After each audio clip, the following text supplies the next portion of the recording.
Seperti inilah upaya yang dilakukan Polres Lubuk Linggau sebagai rasa kepedulian dan memberikan semangat terhadap puluhan personil anggota Polri maupun staf ASN Polres Lubuk Linggau yang tengah menjalani isolasi mandiri setelah dinyatakan terkonfirmasi terpapar COVID-19.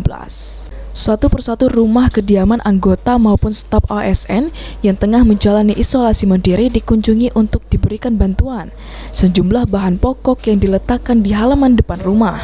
Selain memberikan bantuan sembako, turut juga diberikan pengarahan dan motivasi agar personil yang isoman tetap semangat, terus berolahraga, istirahat yang cukup, serta tetap menjaga protokol kesehatan.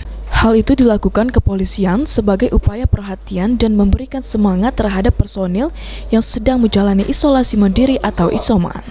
Bantu mereka karena tentunya mereka yang isoman tidak bisa pergi kemana-mana, jadi untuk memenuhi kebutuhan mereka kita bantu mereka untuk sembakonya, kemudian juga untuk bisa sehari-hari.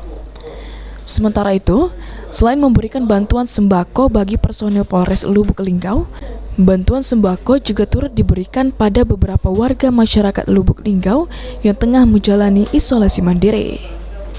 Tri Hajariah, PAL TV.